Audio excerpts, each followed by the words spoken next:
നമസ്കാരം. ഇറാന്റെ മിസൈൽ വർഷം ഗൾഫ് മേഖല കത്തിയമരുന്നു. അമേരിക്കയും ഇറാനും പടപെട്ടൽ തുടങ്ങി.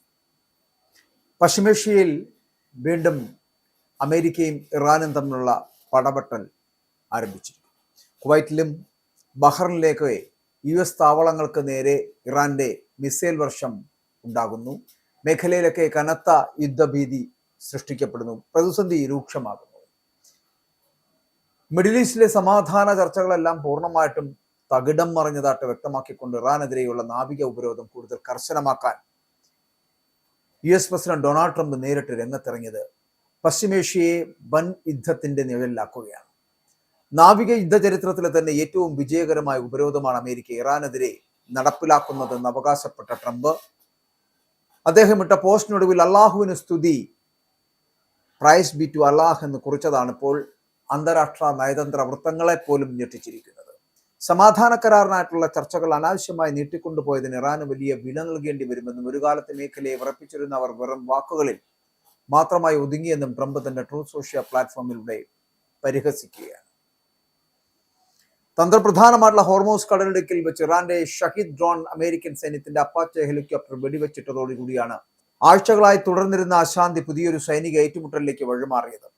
ഇതിന് തിരിച്ചടിയായിട്ട് തന്ത്രപ്രധാനമായ ഹോർമോസ് കടലിടുക്കിൽ വെച്ച് ഇറാന്റെ ഷഹീദ് ഡ്രോൺ അമേരിക്കൻ സൈന്യത്തിന്റെ അപ്പാച്ചെ ഹെലികോപ്റ്റർ വെടിവെച്ചിട്ടതോടുകൂടിയാണ് ആഴ്ചകളായി തുടർന്നിരുന്ന അശാന്തി പുതിയൊരു സൈനിക ഏറ്റുമുട്ടലിലേക്ക് വഴിമാറിയത്. ഇതിന് തിരിച്ചടിയായി ഇറാന്റെ വ്യോമ പ്രതിരോധ കേന്ദ്രങ്ങളെ ലക്ഷ്യമിട്ട് US വ്യോമസേനയും നാവികസേനയും അതിശക്തമായിട്ടുള്ള ബോംബാക്രമണമാണ് നടത്തിയത്. ഇറാന്റെ നാവിക വ്യോമസേനകൾ ഇപ്പോൾ പൂർണ്ണമായിട്ടും തകർന്ന നിലയിലാണ് എന്നും അമേരിക്ക തീർത്ത നാവിക ഉപരോധം ഒരു ഉരുക്കുമുതൽ പോലെ ശക്തമാണെന്നും ട്രംപ് അവകാശപ്പെടുകയാണ്. ഉപരോധം മൂലം വിദേശ വ്യാപാരം പൂർണ്ണമായിട്ടും നിലച്ച ഇറാൻ സ്വന്തം സൈന്യത്തിന് ശമ്പളം നൽകാൻ പോലും പണമില്ലാത്ത പരാജയപ്പെട്ട രാജ്യമായി മാറി എന്നുകൂടി ട്രംപ് അപഹസിക്കും. US പ്രസിഡന്റ് കർശന നിർദ്ദേശത്തെ തുടർന്ന് US സെൻട്രൽ കമാൻഡ് ഇറാനിലെ സൈനിക കേന്ദ്രങ്ങൾ ലക്ഷ്യമിട്ട് പ്രതികാരാക്രമണങ്ങൾ ആരംഭിച്ചതായിട്ട് ഔദ്യോഗികമായിട്ട് സ്ഥിരീകരിക്കപ്പെടുന്നുണ്ട്. US യുദ്ധവിമാനങ്ങൾ, ഇറാന്റെ വ്യോമ പ്രതിരോധ സംവിധാനങ്ങൾ, ഗ്രൗണ്ട് കൺട്രോൾ സ്റ്റേഷനുകൾ, നിരീക്ഷണ റഡാറുകൾ എന്നിവയ്ക്ക് നേരെയാണ് പ്രധാനമായിട്ടും ബോംബ് വർഷം നടത്തിയത് പോലും. ഇറാന്റെ പ്രധാന തുറമുഖ നഗരമായിട്ടുള്ള ബന്ദർ അബ്ബാസിലും കേഷം ദ്വീപിന് സമീപത്തുള്ള പ്രദേശങ്ങളിലുമൊക്കെ ശക്തമായിട്ടുള്ള US ആക്രമണം ഉണ്ടായതായിട്ട് ഇറാൻ ഭരണകൂടം തന്നെ സമ്മതിച്ചിട്ടുണ്ട് എങ്കിലും നാശനഷ്ടങ്ങളുടെ കൃത്യമായിട്ടുള്ള വിവരങ്ങൾ പുറത്തുവിടാൻ അവർ തയ്യാറായിട്ടില്ല. അമേരിക്കയുടെ ഭാഗത്തു നിന്നുണ്ടായ അനാവശ്യമായിട്ടുള്ള കടന്നുകയറ്റത്തിന് കൃത്യമായിട്ടുള്ള മറുപടി നൽകുമെന്ന് ഇറാന്റെ റവല്യൂഷണറി ഗാർഡ്സ് വ്യക്തമാക്കുമ്പോഴും പലവട്ടം ആവശ്യത്തിനും അനാവശ്യത്തിനും യുദ്ധത്തിന്റെ സാന്നിധ്യം പലവട്ടം വന്നിട്ടുണ്ട് ഈ മേഖലകളിലൊക്കെ. US വ്യോമാക്രമണത്തിന് തൊട്ടു പിന്നാലെ പശ്ചിമേഷ്യയിലെ അമേരിക്കൻ സഖ്യരാജ്യങ്ങൾക്ക് നേരെ ഇറാൻ വ്യാപകമായിട്ടുള്ള മിസൈൽ ആക്രമണം അഴിച്ചുവിട്ടത് അന്താരാഷ്ട്ര സമൂഹത്തെ ആശങ്കയിലാക്കുന്നുണ്ട്. അമേരിക്കൻ സൈനിക സാന്നിധ്യമുള്ള ബഹ്റൈൻ, കുവൈറ്റ് എന്നീ രാജ്യങ്ങളിലെ താവളങ്ങൾ ലക്ഷ്യമിട്ടാണ് ഇറാൻ മിസൈലുകൾ തൊടുത്തുവിട്ടത് പോലും. ഇതേ തുടർന്ന് ഇരു രാജ്യങ്ങളിലും വ്യോമ പ്രതിരോധ സംവിധാനങ്ങൾ അടിയന്തരമായിട്ട് സജ്ജമാക്കുകയും വ്യോമാക്രമണ മുന്നറിയിപ്പ് സേനകൾ മുഴങ്ങുകയും ചെയ്യുന്ന ഒരു സാഹചര്യം ഉണ്ടാക്കിയെടുത്തു. ഇതിനു പുറമെ US സൈന്യത്തിന് ആതിഥേയത്വം വഹിക്കുന്ന ജോർദാനിലെ വ്യോമതാവളം ലക്ഷ്യമാക്കി ഇറാൻ തൊടുത്തുവിട്ട 5 മിസൈലുകൾ ജോർദാൻ സൈന്യം ആകാശത്ത് വെച്ച് വിജയകരമായിട്ട് വെടിവെച്ചിട്ടതായിട്ടുള്ള റിപ്പോർട്ടുകളടക്കം പുറത്തു വന്നു കഴിഞ്ഞു. തങ്ങളുടെ പ്രദേശത്തിന് നേരെ ഉണ്ടാകുന്ന യാതൊരുവിധ ഭീഷണികളും മറുപടിയില്ലാതെ പോകില്ലെന്ന് ഇറാന്റെ വിദേശകാര്യമന്ത്രിയായിട്ടുള്ള അബ്ബാസ് അരാഗ്ചി വ്യക്തമാക്കുന്ന സാഹചര്യത്തിലും തങ്ങൾക്ക് നയതന്ത്രത്തിന്റെ ഭാഷ മാത്രമല്ല മറ്റു ഭാഷകളും അറിയാമെന്ന് മുന്നറിയിപ്പ് നൽകിയ അദ്ദേഹം സുരക്ഷിതമായിരിക്കുവാൻ ആഗ്രഹിക്കുന്നുണ്ട് എങ്കിൽ വിദേശ സൈന്യം മിഡിൽ ഈസ്റ്റ് വിട്ടു പോകണമെന്ന് കൂടി ആവശ്യപ്പെടുകയാണ്. ഹോർമൂസ് കടലിടുക്ക് അന്താരാഷ്ട്ര ജലാശയമല്ലെന്നും അത് ഇറാനും ഒമാനും പങ്കിടുന്ന പ്രദേശമാണെന്നും അദ്ദേഹം ഓർമ്മിപ്പിക്കുകയാണ്.